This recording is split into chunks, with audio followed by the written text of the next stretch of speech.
Pessoal, nós vamos só finalizar a nossa explicação. Tem uma Sirá do Rebbe impressionante, um pronunciamento do Rebbe sobre o que ocorreu exatamente que fez com que os 24.000 alunos do Rabi Akiva perecessem. Pessoal, está ouvindo? Está ouvindo, pessoal? Sim? Ok. O que aconteceu exatamente? Então vamos analisar. A paraxá anterior de Shmini, há 2 filhos do Aaron Cohen, o sacerdote, irmão de Moshe, tinha 4 filhos, mas os 2 mais velhos, eles ofereceram um fogo estranho a Deus, por isso eles pereceram.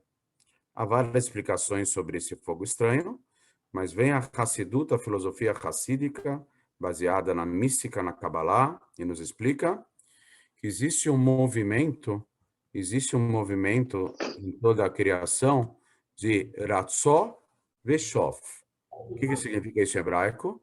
O êxtase da alma e o contrafluxo de revelar Deus nesse mundo. Por um lado, nós temos que nos elevar espiritualmente, por outro lado, nós temos que atrair a divindade para esse mundo. Atrair a divindade para esse mundo. O movimento ondulatório, a onda, ela faz assim. A gente estuda um campo da física se chama ondulatória. Então, a pulsação, a respiração, o batimento cardíaco, as estrelas, a natureza, as ondas do mar, as ondas eletromagnéticas, há uma pulsação no universo, uma expansão logo seguida de uma contração. Esse movimento ondulatório, ou esse pulsar, existe em toda a criação. A nossa própria respiração é expiração, depois inspiração, né? E esse movimento de Ratzó Veshov, de subir e depois atrair a divindade para o mundo, está presente em toda a natureza. A alma humana também tem esse aspecto, que é representado pelo flamejar e o crepitar de uma chama. Uma chama de uma vela, ela tem um movimento que parece ondulatório. Ela fica flamejante, crepitante, ela fica crepitando e a chama vai se mexendo. Mas também tem um movimento de expansão e contração, de ir para um ângulo, para um extremo e depois outro. Muito bem. O fogo estranho trazido pelos 2 primeiros filhos de Aharon Cohen é que eles queriam se ligar totalmente a Deus, se afastando do aspecto físico e material, a tal ponto que eles entregaram a alma a Deus. As almas deles, que eram de tzadikim, de pessoas iluminadas, acabaram abandonando o corpo e eles morreram. Por que Deus chamou esse fogo de Nadav e Aviú, os 2 primeiros filhos de Aaron Cohen, como um fogo estranho? Porque o objetivo do ser humano nesse mundo não é se afastar do físico e material. Ele pode se elevar, mas ele também tem que transformar o físico e material, elevando-o espiritualmente. O judaísmo, as leis de Noah, não são compatíveis com aquelas religiões transcendentais do Extremo Oriente que procuram insinuar que o mundo é uma droga, que o mundo é negativo e que a gente tem que abandoná-lo, que a gente tem que se isolar totalmente de forma a não interagir com o mundo. Não. O judaísmo, ele tem a sua fonte e a sua inspiração maior na espiritualidade, em Deus, no campo espiritual, mas todo o nosso objetivo, e é por isso que Deus entregou a Torá para seres humanos, alma dentro de corpos, para que nós pudéssemos elevar o aspecto físico e material ao nível espiritual superior por meio das mitzvot, dos preceitos da Torá, que são a forma de nós nos conectarmos com Deus e trazermos a santidade de Deus para esse mundo. O que ocorreu? Mais uma curiosidade. Rabi Akiva, que é um dos protagonistas de Lag BaOmer e também essa história da morte dos seus alunos, etc. Rabi Akiva, como eu disse, ele foi o maior rabino dos últimos 2000 anos. Podemos dizer, em linhas gerais, que o maior rabino da Halachá, da lei judaica, o maior codificador dos últimos 1000 anos, é o Maimônides, Rambam. O maior codificador dos últimos 2000 anos é Rabi Akiva, e o maior codificador dos últimos 3000 e tantos anos é o próprio Moshe Rabbeinu, Moisés. Rabi Akiva, então, o Rebbe ele pergunta, como é possível que 24.000 alunos, que não eram alunos, eles próprios eram mestres, eles tinham seus próprios alunos. Como é possível que eles pereceram porque não dispensaram o devido respeito um ao outro, se o lema de vida do Rabi Akiva era que a mitzvah da Torá de amor ao próximo, ele definiu como uma regra geral que está presente em todos os aspectos da Torá e do judaísmo, e também das leis universais dos Bnei Noach. O amor ao próximo, ele está presente e transparente em todos os aspectos da espiritualidade humana. Então, como é possível que os alunos do Rabi Akiva tropeçaram tão gravemente nesse conceito básico que era o lema de vida do Rabi Akiva? Então, para esclarecermos isso, o Rebbe lembra de outro lema da vida do Rabi Akiva. Rabi Akiva tinha um espírito de autossacrifício. Ele rezava para Deus quando que ele vai poder sacrificar a própria vida santificando o nome de Deus.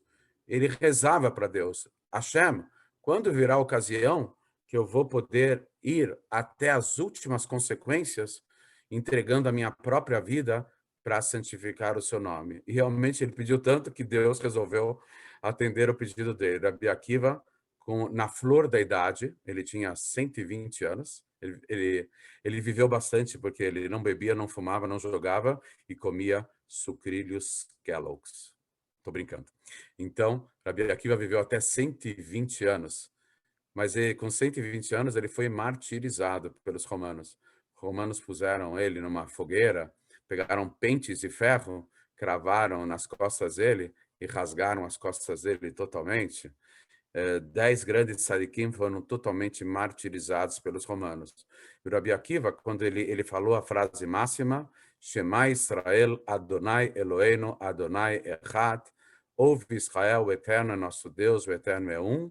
E quando ele falou a palavra um, a alma dele saiu do corpo. Ele entregou a alma ao seu Criador, proferindo a palavra um, que é a última palavra do Shema Israel. Não só Rabi Akiva, mas eu diria dezenas de milhares de judeus em todas as épocas, todos os tempos, morreram santificando o nome de Deus, trucidados, assassinados, com a mesma frase balbuciada nos lábios, que é a frase máxima do judaísmo, a aceitação da unicidade de Deus, do aspecto infinito de Deus, um único Deus, o Deus, o eterno nosso Deus, o eterno que é um.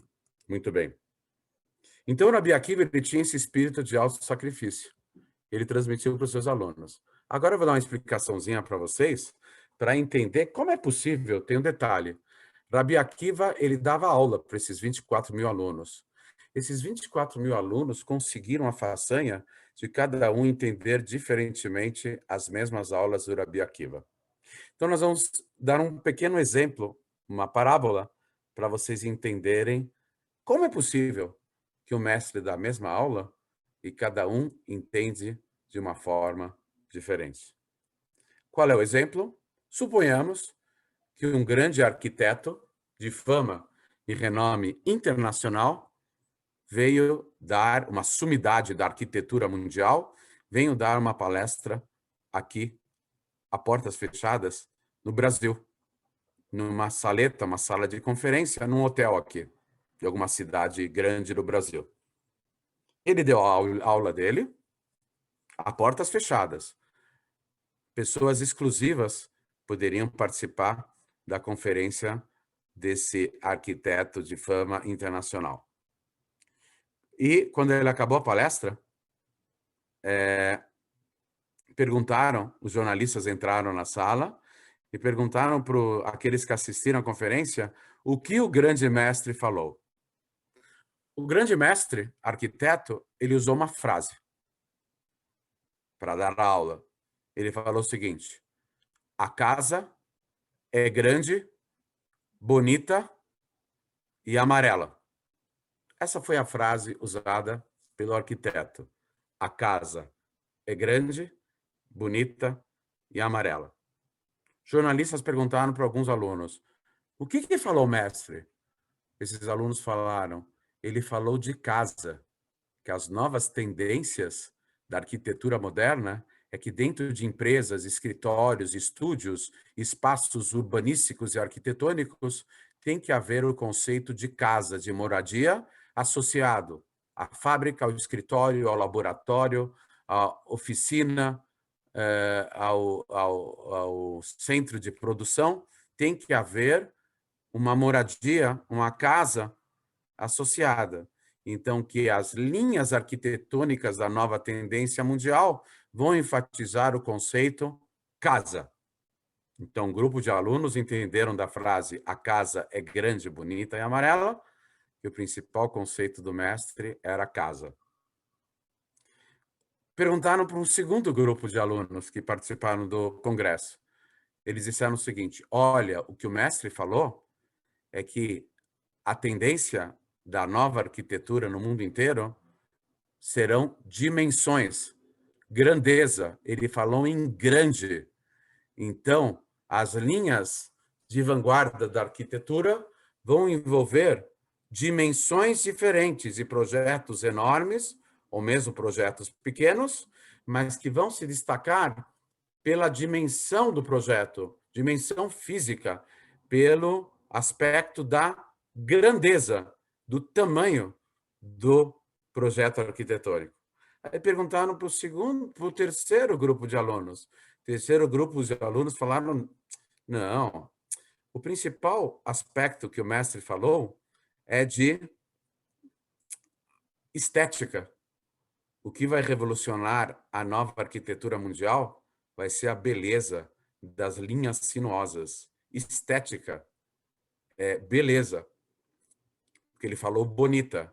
E um quarto grupo falou: não, o que vai definir a nova tendência da arquitetura mundial é a cor do projeto arquitetônico. De acordo com a cor, nós vamos ter representado uma cultura, uma mentalidade, um estado de espírito associado a cores diferentes, no espectro das cores. Então, se dividiram 4 grupos de alunos lá. E cada um entendeu diferentemente que o mestre tinha enfatizado uma palavra diferente da frase. Mas, afinal das contas, o que o arquiteto de fama internacional ele falou na palestra? Ele usou uma frase: a casa é grande, bonita e amarela. Ele usou o conceito casa, grande, bonita e amarela, e falou tudo junto, a mesma coisa que o Rabi Akiva. Cada aula que o Rabi Akiva dava, os alunos, 24 mil alunos, entendiam a ênfase de certos aspectos de acordo com características da alma de cada um. E o que aconteceu? Eles mergulharam de cabeça na forma de interpretar as palavras do mestre, a tal ponto que eles estavam dispostos a se sacrificarem para defenderem as suas ideias. E o que acabou acontecendo? Eles foram até as últimas consequências defendendo as suas ideias, e pelo aspecto do amor ao próximo, eles queriam fazer o possível e impossível para que o seu colega compartilhasse a mesma ideia. Acontece que 2 cabeças pensam diferentes e começaram as divergências. E eles acabaram falhando com respeito ao próximo. Acontece que esses 24 mil alunos, eles eram grandes, muito grandes espiritualmente, e Deus cobra de cada um de acordo com a sua capacidade. Se fossem 24, com todo respeito e consideração, se fossem 24 jovens de um cursinho preparatório para o vestibular, coisa e tal, são jovens, podem errar, podem brigar, podem discutir, porque são jovens, adolescentes, mas aqui são 24 mil mestres, que eles estavam num nível espiritual muito elevado, então o tombo deles foi maior, e acabou resultando numa epidemia que acabou matando todos eles, 24 mil. Sobraram 5 alunos do Rabi Akiva, entre eles Rabi Shimon Bar Yochai. Eu não sei se esses 5, provavelmente esses 5 eram além dos 24 mil. De qualquer forma, nesse período, nós temos um período de luto. Isso aconteceu há aproximadamente 1.800 a 1930 e 50 anos atrás, 1950 anos atrás, quase 2.000 anos. E até hoje nós temos um luto nesse período, com exceção do Lag BaOmer, que a gente não faz casamentos, não ouvimos música, não fazemos uma série de coisas, não cortamos o cabelo nesse período. Eu já não tenho tanto problema, né, de deixar de cortar o meu cabelo durante esse período, mas nós não fazemos uma série de coisas respeitando esse luto em solidariedade à morte desses 24 mil alunos. Olha que incrível. O povo de Israel tem um luto por uma mortandade que ocorreu em relação a pessoas muito grandes há quase 2.000 anos atrás. Nesse aspecto, a gente vê a eternidade do povo de Israel. Muito bem. Rabi Akiva, mais um detalhe importante, esqueci uma história famosa. Rabi Akiva, junto com outros 3 colegas, adentrou os mundos espirituais, chamado Pardes, Pshat, Remes, Draj e Sot, todos os níveis de explicações da Torá, que fizeram com que eles se transferissem para os mundos espirituais. Um dos colegas dele morreu, foi e não voltou. O nome dele era Ben Azai.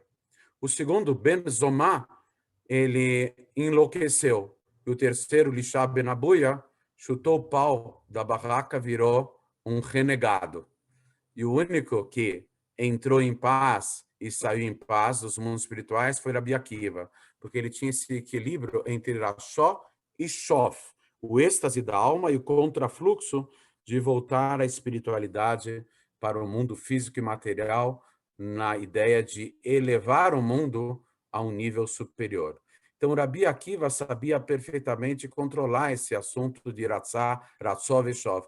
Por que ele voltou dos mundos espirituais em paz? Porque ele entrou em paz. Dos 4, ele foi o único que entrou em paz.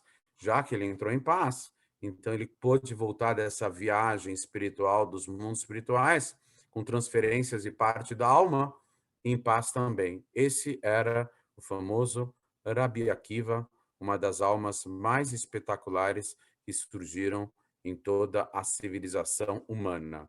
Em mérito desses grandes sadikim, dessas pessoas tão especiais, em mérito particularmente dessa geração, que procura seguir as orientações do Rebbe, os Hassidim, e de todas as campanhas do Rebbe, inclusive essa campanha fenomenal, que é promover as 7 leis dos Bnei Noach, Sheva Mitzvot Bnei Noach. Em mérito de todo esse trabalho, nós vamos ao encontro de Mashiach a qualquer momento, e a qualquer momento mesmo, se Deus quiser. Nós vamos abrir agora os microfones. Quem tiver alguma pergunta a fazer, vamos aproveitar agora essa ocasião especial que todos estamos reunidos nessa sala para podermos trocar ideias no sentido de esclarecer as dúvidas de todos os presentes.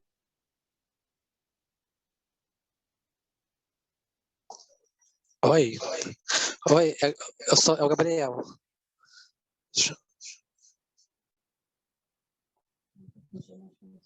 Oi, Gabriel, tudo bem? Oi, tudo bem, Rabino? Graças a Deus. Sobre a questão do Homer, o Bnei Noach, ele pode participar de alguma forma ou ele... Então, essas leis bem específicas de Bnei Noach, eu não sou muito versado nelas, por isso eu tenho o guia do Bnei Noach. Eu tenho a impressão que, a princípio, não há proibição alguma. Então, como diz o Rambam Maimônides, que com as raríssimas exceções de algumas mitzvot, os Bnei Noach participando de muitas mitzvot. Hoje em dia, essa mitzvah não é de ordem, não é de origem da Torá. Hoje em dia é somente uma mitzvah de ordem rabínica. Mas eu tenho a impressão que não há. É importante consultar esse guia para ver exatamente, foi o Rabino Yaakov Gerinstein, do Brooklyn, o idealizador do Bnei Noach Brasil, que fez esse guia. Talvez os administradores aqui tenham alguma noção em relação à orientação o pessoal que está em contato com a sinagoga do Brooklyn, etc. Aqui está escrito o Antônio, mas o Antônio falou que pode falar sem abrahar. Perfeito. Então pode participar, Gabriel, mas sem falar abrahar. Obrigado. Rabino, mais uma pergunta. Por no favor, caso Gabriel. de uma pessoa que é declarada homossexual, sim. Ela, no caso, como se procede com ela? A gente deve, assim, afastar? Deve Então, na verdade, fazer alguma coisa assim, a especial? orientação da Torá, quando tem alguma restrição, não é em relação ao ser humano. Todo e qualquer ser humano na nossa frente, ele foi criado à imagem e semelhança de Deus. Então, todo e qualquer ser humano merece o nosso amor, o nosso respeito e a nossa consideração.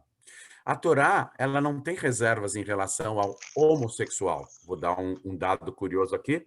Nos Estados Unidos, o número não combina com o judaísmo, mas o número de homossexuais judeus nos Estados Unidos não é pequeno, não é pequeno. Mas há uma restrição. A Torá diz que a prática do homossexualismo, não só por homossexuais, heterossexuais também podem praticar homossexualismo infringindo essa lei. A prática não é uma prática natural. Deus poderia ter definido o oposto, mas não foi assim o desígnio divino. Ele não considera uma prática natural. Pela psique, o homem e a mulher, eles têm uma compatibilidade maior de se unirem em todos os níveis, conforme a aula que eu dei lá da Kabbalah, segredos cabalísticos da sexualidade, lá no programa de rádio. O homem e a mulher, eles foram estruturados física e espiritualmente por Deus para se unirem fisicamente numa relação sexual. A mesma Torá que proíbe a relação homossexual de um homem com outro homem, é a mesma Torá que proíbe a relação entre uma mãe e um filho, entre o pai e uma filha. É a mesma Torá que proíbe a relação entre um ser humano e um animal, zoofilia ou bestialidade. É a mesma Torá. É a mesma Torá que proíbe uma relação adulterina de um homem com uma mulher casada com outro homem. Ou é a mesma Torá que proíbe a relação sexual entre dois irmãos. Da mesma forma que dois irmãos não podem se relacionar sexualmente, ou uma mãe, se eu for perguntar para qualquer idealista e defensor da prática do homossexualismo, como hoje em dia se transformou num movimento político ideológico, eu falar, escuta, você seria capaz de dormir com a sua própria mãe? Ele falou, não, mãe não, mãe não. Outro homem, sim, mas mãe não. E com um cachorro, você dormiria? Acasaria-se com um cachorro? Talvez alguns aí respondessem que sim. Não, animal não. Então, a mesma Torá que proibiu dormir com a mãe e dormir com o cachorro, também é a mesma Torá que proibiu dormir com outro homem. Pode ser amicíssimo do outro homem, pode ser muito amigo, pode amar de coração, do fundo da alma, um outro homem. Dois homens podem se amar de verdade, como o amor de um pai e de um filho, ou de um irmão com outro irmão, ou dois amigos. Dois amigos podem se amar de verdade, mas não precisam praticar uma relação sexual que não é natural. Os dois, eles têm órgãos genitais e reprodutivos que não são compatíveis. Vão ter que recorrer a outras funções de outros órgãos que têm outras funções principais que não são a reprodutiva. Mais um detalhe interessantíssimo é que se a humanidade inteira fosse composta de homossexuais, ela acabaria, porque normalmente eles não têm filhos. A prova de que esse relacionamento não é natural é que eles não podem reproduzir e trazer uma nova alma ao mundo. Se adotarem uma criança, essa criança foi gerada por um casal, de um homem e de uma mulher. Mais uma vez, para finalizar, a Torá não é contra os homossexuais. A Torá, ela é contra o homossexualismo como prática. A Torá não fala homossexualismo. A Torá fala numa linguagem curta e direta. Se um homem se deitar com outro homem. Se deitar significa manter relações sexuais com outro homem, homossexuais com outro homem. Agora, um ser humano, eu tenho amigos que são homossexuais, judeus.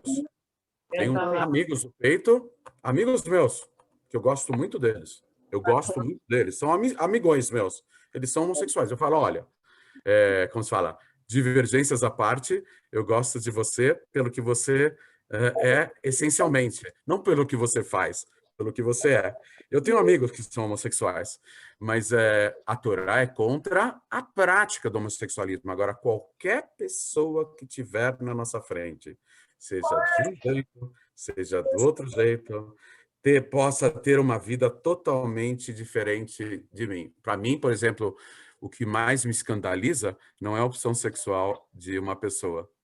Uma vez eu tinha um conhecido que primeiro ele me revelou que ele era homossexual. Eu fiquei meio assim, porque eu tenho uma ideologia religiosa que tem reserva em relação a isso, e eu não fiquei tão chocado. Mas quando ele me revelou que ele era ateu, eu quase que eu entrei em... Eu fiquei tonto. Para mim é muito mais grave, em termos de judaísmo, não acreditar em Deus, do que ter uma opção sexual que infrinja, que quebre regras e conduta da Torá. Para mim é muito mais grave não acreditar em Deus, muito mais grave para mim. Então, esclarecendo, Gabriel, conforme a sua pergunta, a Torá não tem restrições em relação a seres humanos, porque todo ser humano foi criado à imagem e semelhança de Deus. A Torá tem restrições em relação a certas ideias. Se você mudar uma ideia, então ela não é mais a mesma ideia, ela é outra ideia. Mas se você mudar um ser humano, o ser humano pode mudar de ideias, mas ele continua sendo o mesmo ser humano. As nossas restrições, a Torá tem restrições em relação a comportamentos e condutas que não são compatíveis com a Torá. Agora, os seres humanos, eles estão acima das ideias, porque a ligação deles com Deus está muito acima das diferenças de ideias. Muito obrigado. Imagine, eu que agradeço a oportunidade. Rabino, alguém entrou aí também. Oi? Alberto? Parece que alguém entrou. Legal, Alberto, tudo bem com o senhor, Rabino? Tudo bem, graças a Deus, vamos ainda. Eu tenho um pensamento com relação a essa questão do homossexualismo. Sim. Separando, né, o ser humano da prática. Né, isso aí, indiscutível isso aí. Mas eu penso que, tanto no homem quanto na mulher, tem um aspecto, acho que é ânimo e ânima, porque onde faz um sentir atração um pelo outro. Mas, além disso... Mas na prática, nós vemos, em função, desculpe interromper, das diferentes culturas, na prática nós vemos que um homem pode ter atração por outro homem e uma mulher pode ter atração por outra mulher. Não é o convencional. Mas nem tudo que a gente sente, a gente tem que fazer. Por exemplo, existe um problema, guardando as devidas proporções, cleptomonia. Há uma vontade incontida de roubar pequenos objetos, ou então uma pessoa que está andando na rua, ele se sente atraído por uma pessoa que não lhe diz respeito, por exemplo, uma pessoa casada, uma pessoa estranha. É claro que ele tem que, nessa hora, controlar os seus instintos. Nem tudo que a gente sente tem que ser materializado. O ser humano, ele está acima do animal, porque ele não é só dirigido pelo seu instinto. O intelecto pode controlar as emoções. Então, o ser humano, ele tem a possibilidade do autocontrole. Isso que eu quero dizer. Desculpa, eu te interrompi. Desculpa, fala, Alberto. Sem problema. Se ouvindo é sempre um aprendizado, pode ter certeza. Como o senhor citou a questão da alma, aí que eu penso que é um ponto onde o ser humano é uma luta interna que ele tem para ele tentar consertar, vou colocar entre aspas, esse distúrbio, né, dessa atração, né, que um homem tem por um outro homem, mulher por uma outra mulher. Talvez seja um distúrbio que ele precisa consertar em sua alma. Pode ser. Eu não vou entrar no mérito da questão, não é a nossa palestra de hoje, é o tema, né? Isso aqui requer uma palestra per si, só ela, exclusiva, para falar sobre judaísmo e homossexualidade, homossexualismo, etc. Mas eu quero dizer o seguinte, que tem muita coisa cultural, psicológica, há divergências, pessoal. Em geral, eu vou citar aqui o Clodovil. Alguém lembra do Clodovil, apresentador? Ele não concordava no movimento político e ideológico, como é GLS, etc. Ele não concordava que isso aqui fosse um partido, um movimento político e ideológico. Ele falava o seguinte, ele dava a entender que ele era homossexual e que ele admirava os heterossexuais por se reproduzirem, como, por exemplo, o papai e a mamãe dele. E ele falava o seguinte, o que eu faço entre quatro paredes não diz respeito a absolutamente ninguém, a não ser a eu mesmo. Ele era uma pessoa discreta. Então, ele não concordava com o movimento político e ideológico, apesar de ele sim ser homossexual. Mas ele falava, o que eu faço é opção minha e não diz respeito a ninguém, não vou justificar e também não vou deixar de justificar. Não vou entrar no mérito da questão, porque é algo que diz respeito exclusivamente a mim mesmo. Isso falava o Clodovil, né? Então, o que eu quero dizer com isso? Não vou entrar no mérito da questão. A Torá diz que é um distúrbio, mas eu não quero aqui bater de frente com diferenças de opiniões. Essa é a posição da Torá, que é um distúrbio ou educacional ou psicológico, envolvendo a figura do pai, a figura da mãe. Normalmente são uma pessoa, diferentemente da orientação do movimento político ideológico, que fala que não, que as pessoas nasceram assim. O judaísmo não apregou isso, e o judaísmo não concorda com isso, que as pessoas nasçam. Também não concordam que as pessoas nasçam assexuadas, com a política do gênero, né? Que ninguém nasce nem homem nem mulher. Não, no judaísmo, sim. Os meus filhos, quando eram pequenininhos, eles não assistiam televisão. Mas as minhas filhas, na escola das meninas, brincavam de casinha, e os meninos que não assistiam televisão, eles brincavam de polícia e ladrão, e um falava, pum, pum, pum, vou te bater, pum, pim, pum, pá. Eles tinham uma natureza diferente. O ser humano tem a natureza de querer se impor pela imposição física ou intelectual. A mulher não precisa se impor, ela se impõe sem querer se impor. A verdadeira imposição é sutil, é se impor sem querer se impor. Esse aqui é a psique da mulher. O homem e a mulher são diferentes hoje em dia, comprovadamente, a nível neurológico. Há diferenças psicológicos, psiquiátricos, neurológicos, cromossômicos, tudo, né? Já vai acabar aqui a genética fala que homem é XY, a mulher é XX, né? Que são genes, né? Então, nas Olimpíadas de... Quando foi? As Olimpíadas de Moscou, em 1980, tinha uma mulher da Alemanha Oriental, eu nem me lembro do nome dela, ela era gigante, ela parecia um trator, era natação, campeã de natação, da Alemanha Oriental. Era um monstro, de tão grande que ela era, essa mulher. Foram verificar o código genético dela, ela não era nem XY e nem XX. Ela era XXY. Ela era meio homem, meio mulher, mas geneticamente ela era uma exceção. Por isso que ela era tão forte como nadadora, que ela tinha uma capacidade física na natação, porque hoje em dia o presidente atual dos Estados Unidos, que ele é de orientação de esquerda, ele quer acabar com os times femininos das modalidades esportivas, quer colocar homem e mulher no mesmo time. Só que homem e mulher não têm o mesmo desempenho físico, porque há diferenças. O homem tem 8 litros de sangue, a mulher tem 6 litros de sangue correndo no corpo. Há diferenças físicas entre eles. Não vou falar nem melhor e nem em pior, mas são diferentes, porque eles vêm se complementar. Então, a Torá respeita muito essas diferenças, porque Deus criou o homem e a mulher diferentes para eles poderem se complementar em todos os níveis, particularmente no nível espiritual.